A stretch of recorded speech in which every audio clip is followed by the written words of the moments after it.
Well, praise God. This is Pastor Evangelist Joel Hitchcock. I just want to share with you why are we closing River City Church. So give me a little time here. The bottom line is God speaking. That's it. But let me give you a background and round it off. And God willing, next week I'll share again. But where am I now? I'm in the greenhouses. We've had our services. Just let the last person leave. And here's our sitting here on the altar area in the greenhouse. It's been our church home for the last year and a half or more. Next Sunday will be our last Sunday for River City Church. Then we're closing it. And so I've had many people ask me when I was on Facebook, when I made the announcement, a lot of people had questions why. And instead of answering everyone individually, I think I'll make this message, and I will still be in touch with you individually as we communicate, but through this YouTube video, at least I'll be able to give you some answers. So let me share this with you. We started this church on May the 5th, 2013. This means 8 years and 9 months we've been in River City Church. Somebody told me that the number 8, of course, is the number for new beginnings, and the number 9 is for birthing.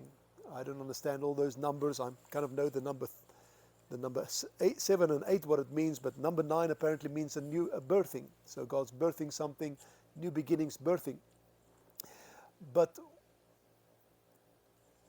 over these 8 years and 9 months, and from now on I'll just say almost 9 years, we've had wonderful times, mostly spiritual times. You know, God meeting with people. I love preaching the Word, teaching the Word in depth, loving our people, visiting in their hospitals or their houses or wherever they might be, go to their funerals, do funerals, baptize them, dedicate children, so forth. We had a wonderful time. But 2017, so hard, absolutely hard. 2018 we hit our lowest point emotionally. I hit my lowest point. And if you want to read more about that, you could read my book, Thank You, God, and it tells you how I got out of that. But at that time, we thought of closing the church. But here's the thing, if I closed the church at that time, I would have done it in defeat. And somehow God kept us on life support, breathing, just barely living. We kept on going, and God gave us some good more times after that. But our church never grew exponentially. We have a few souls, which I love very much. I love our people, and it's hard to have them part. But we never really exponentially grew. But I told the Lord, I just want to do your will, because the Bible tells us in the book, the Bible tells us that Jesus said, long story made short, when we meet the Lord, He's going to say to those who were faithful, He says, well done, thou good and faithful servant. Over little thou hast been faithful, I will make thee faithful in much. Enter into the joy of your Lord. And that can mean a lot of things, but one day when I stand before the Lord, the Bible tells us we'll give an account. So when we stand before the Lord, you know what? Lester Sumrall said he really wants to hear those words, well done, good and faithful servant. And I want to hear those words. I want to hear Jesus say, well done, good and faithful servant. Did you notice that it doesn't say, well done, good, or well done, pastor of a large church? I'm all for large churches. I'm all for mega churches. I have a heart for the small churches too, but that's not the issue. But it's about faithfulness. It won't even say, well done, thou great crusade evangelist. You know, I've had my crusades with many thousands in meetings, but it's all about the souls, but it's not about the numbers, the size. It's about faithfulness. So I said to the Lord, Lord, if you want me to pastor this little church for the rest of my life that I planted, Heidi and I, with no money, no people, just by faith and hard work, and put all these years into it. God, if you want me to pastor this church for the rest of my life, if this is it, I will do it.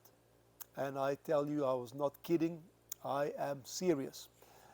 And we proved that from 2018, where we could have closed the church in defeat. We kept going, And there were times when the attendance was so low. I don't even want to give you numbers. It was so low because numbers can be deceiving. You know, you might think low means 200, 100. We were way, I don't even want to, very low. In fact, one time I was in this place when there was a snowstorm, and I was the only one that showed up. And it is because of the snow. However, God had an appointment with me, and I preached that message on my phone like I'm doing now. I actually preached to the phone, and it's on YouTube with several hundred views already, I think.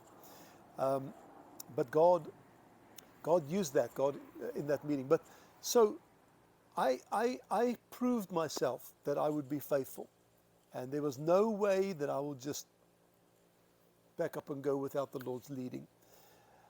Now, let me talk about us closing the church and how it came to this. To explain this to you, I have to go back to when I was 13 years old. 40 years ago, I was 13 years old. And I'm 53 now. You do the math. So I got a newsletter from an evangelist. Nicky van der Westhuizen was his name. And I was so amazed by the miracles I saw in the newsletter. And I thought, one day before I die, I want to see this. When I grow up, I want to see these things. You know, go to that tent where they had the meetings.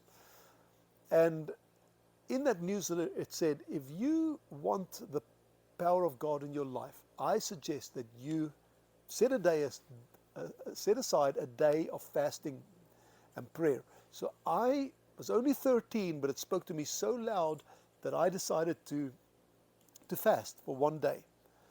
By that time, I was 8 years old. When I was 8 years old, the Lord already had worked in me that I wanted to become what we call in South Africa a pastor, a pastoor in Afrikaans, which means it could be an evangelist, it could be a prophet, it could be a shepherd. The word pastor is like reverend in South Africa. So I really wanted to be in the ministry. At age 8, I won't tell that story now, but at age 13, I fasted that one day. Before dinner, I went back to my room. I only drank water. And I wanted to pray one more time. I went and prayed. And when I prayed, I asked the Lord, Lord, do you really want me to become a pastor, a reverend, a minister? And for the first time in my life, I heard the voice of the Lord. I heard the voice in my mind, but it felt like it was coming from my chest. It's kind of hard to explain. And the words were, in Afrikaans, that's the language I spoke, growing up. Ja, my seun, ek wil hê jy moet 'n evangelis word. Yes, my son, I want you to become an evangelist. From that day onwards, there was no turning back. I was going to go into the ministry. So we can go, I'm not going to give my whole testimony now. By the way, I have just wrote my book about my testimony. It's about a little more than 80, 90 pages. Get it on Amazon or joelhitchcock.com. It's called My Testimony, Knowing God and Making Him Known. My testimony about Joel Hitchcock's life. I believe you'll be blessed. Please get it. You'll enjoy it. So, like I said, I'm not going to give my whole testimony now, but I went on a warpath for the gospel from that point onwards. I was just aggressively pursuing the ministry. Why am I saying this? Because when God told me that, I heard His voice clearly. Now, do I hear his voice like that all the time? The answer is no, because I guess there's levels. There's like 5 times in my life where I really heard the voice of the Lord in that clarity. Then perhaps, 100 times where I heard him in a different way with words. And then there's typically I only hear his leading. It's like an impression, and I go with that. There's like, and I use the word feel led. Even when we started this church, I felt led to start the church at the place, in the way, everything that we did it. I felt led to do it that way. And so that was God speaking, but it wasn't like him giving me the words I heard when I was 13. So a handful of times I really heard those words so clearly from my soul or spirit, whatever. Somewhere on the inside there's the voice of God fills your being and you hear it so clearly. But I haven't heard that voice for a while. You can't make it up. Not to that level. You just can't make that up. It's so real. Then this week, on Tuesday, I was praying and I sat there on a chair and I suddenly felt the voice of the Lord coming. I know what it feels like when it comes. And I felt his voice coming, and I knew that God was going to speak to me. I dropped to my knees on the rug, and I got quiet. I was quiet already, but I just focused. I was so worried that, the dog's going to bark, anything's going to happen. They wake up and somebody opens the door, gets up, and then I didn't want this holy moment to be interrupted. But I got myself into the mindset, if that happens, I'll just stay in the Spirit. And the voice of the Lord came to me. Now, there's something I cannot share with you. I saw a vision. I saw a glorious vision, which was so powerful. I cannot share this with anybody except Heidi. I share everything with my wife Heidi. Unless the Lord releases me at some point, but it's such a holy, powerful vision that I cannot share it with anybody. I could, but I can't. It's just like so powerful. Some of you have experienced that, some things are just between you and God. It's not for everybody to know. But I saw this glorious vision. And the voice of the Lord came to me and told me things. And those things, I'm not going to share all of them with you. But he told me things. And it was that voice that I heard when I was just 13 years old. What a wonderful thing. I don't know when I'll ever hear that voice in that way again. I hear his voice, in different ways. But in that way, I can't explain to you how powerful and how real that is. And so, in that vision, that is where, in that vision, among other things that I can't share with you, but in that time, that is where I heard the words, close the church. Referring to my church we planted, River City Church. God made it very clear. By the words close the church, it implies a lot of things. How do you close a church? You close it. You don't drag it on, whatever. And that is my answer to you. Why are we closing the church? Because God said it. I can tell you, if we closed it in 2018, which was so hard, I would have closed it in defeat. But now we're closing it in victory. I'm not going out with my tail tucked between my legs. I'm not going sad. Now there's sadness. I love these people. They love me. The River City Church is our baby. We spent 8 years and 9 months where basically we were pouring into it from our own money, took salary cuts, everything, and people outside of the church helped us survive in these 8 years and 9 months. I mean, the people here did what they could, but they, we had a limited amount of people. And so they were very generous. They really did their part. I can't say anything, they really did. But it was a combination between outside support and the church that we were able to last this time. Well, that could have helped me. I was many financial setbacks during these 8 years and 9 months.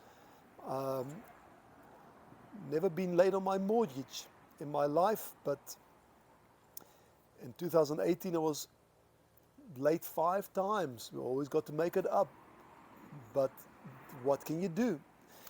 So I'm just sharing that to show you how bad it was. And that was just one bill, But it was so hard. I could have ended the church then, but I kept on doing it because I knew what God wanted. And God sustained us. Let me tell you, it's just miracles. It's miraculous what God has done.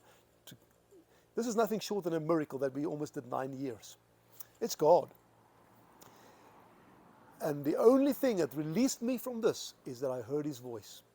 And now I'm going out. In Zechariah or Zephaniah, I think it says, you shall go out with joy and be led forth with peace.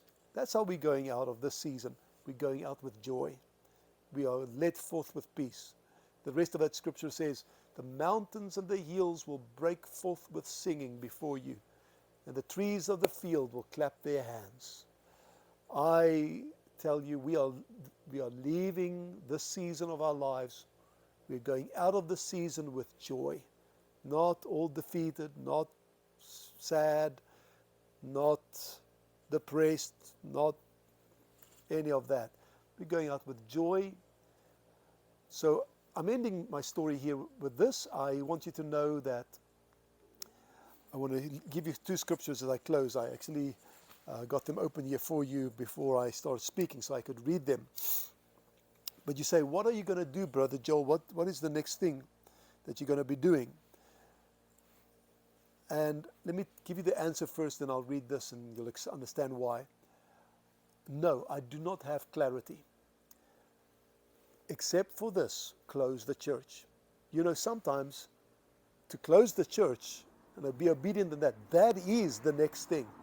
That is the word of the Lord. And we have one more week here. Next Sunday is our last Sunday here. And we'll go in celebration and pray over the people, everything. Oh, by the way, I just want to say, I'm a pastor. Even when I'm not here, I'll still be a pastor, pastoral heart. Every evangelist should have a pastoral heart. And so we're not just leaving these people to the wolves. No. We have a list of churches that we have a relationship with in this area. About 30. Yesterday I spent about an hour trying to get to write these churches. The reason I didn't give out the form now is because I'm thinking maybe I forgot one, and so I want to make sure that I have churches that I have a relationship with, which is a good match with the people that are here. And they will get this list, and if you're a pastor, don't be surprised if somebody from our church actually goes there and shows up, and it's because we gave them that list. So these are churches that are vetted or whatever but that we have relationship with. So just so you know that. Now, back to the question, what are you going to do now? Firstly, the big thing we have to do now is obey Him in closing the church. Only when you obey that thing will God give you direction to the next thing. Some people say, God's not showing me anything. I'm going to ask you, did you do the last thing He told you? No. Do that first. Then He'll show the other. So that's where I'm standing. Yes, am I receiving some input about what might happen? Yes. But it'll be premature for me to even share that right now. We'll see how God leads. But it'll definitely be, we still remain in the ministry. I've been in the ministry now for over 30 years. In no way I'm going out of the ministry. We're going to keep on keeping on. I'm in the ministry. We're closing the church. Before we opened the church, I was a full-time evangelist for 23 years, plus including the first year and a half. I was a chaplain in the South African Army. But then we had the church for almost 9 years, and now we have a next season. And I'll always be an evangelist / pastor, so we'll let you know what the Lord leads. But let me show you this. Genesis 12, verse 1 through 2. Now the Lord said to Abraham, get out of your country, from your family, and from your father's house to a land that I will show you. So what did God tell him? Did he show him where the land was? No. He told him, get out of where you're at right now. So that is what we're doing. We don't know what the land is. We know there's a land out there for us, speaking about God's promise. You know, the next season he has for us. We don't have clarity about that part. But Abraham had clarity, like God would tell him, Abraham, which part of get out of this country and from your family do you not understand? You know, not talking about us as family, you know, I'm talking about his kindred, his tribe, his clan. And God told him, get out there. All he had to do is, okay, land and family here, I can go north, south, east or west.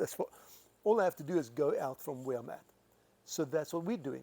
We're just going out. Now look at this. I'm closing with this. Hebrews chapter 11 verse 8 says, now by faith Abraham obeyed when he was called to go out to the place which he would receive as an inheritance, and he went out not knowing where he was going. Thank God that we don't have to always know everything perfectly. All Abraham knew was, I have to go out. And when he went out, he did not know where he was going. All he knew, he had a promise God would show him, but as he left, he did not know where he was going. And that's what Heidi and I are doing as we go out from this season of our lives. We don't know where we're going. God is revealing it to us as we go. And many times people would close up a season at this church if they get a bigger church somewhere else or those kind of things. You know, that's the difference between us, and not that that's wrong. You know, God promotes people, He does that. But with us, we have nowhere else. We don't have something waiting for us. I might initially by default preach as an evangelist as I get invited to preach, you know, after this. I already had one invitation, 2 invitations actually, including the prayer breakfast on Wednesday, but and the other one was a church in Baltimore, but asked us to come preach. I haven't put a date yet, but I'm not pursuing. I'm just, as I get the opening, I will, but that's not, for me, it's about, Lord, what do you want? And God's still going to show us. God's going to show us the next thing that we have to do. But I want to share that with you. Thank you so much for listening to me out. I think we've done 23 minutes here to give you a short answer. Why are we closing the church? Because God said it, and God's leading. That's basically the answer. So thank you so much. God bless you. Please be in prayer with us as we go on this next journey. Please communicate with me. Send me a letter. Send me something. Just connect with us, please. I really do appreciate you connecting with us. It means a lot to us. And thank you for those who have supported us financially. Thank you so much. You've been a great blessing. God bless.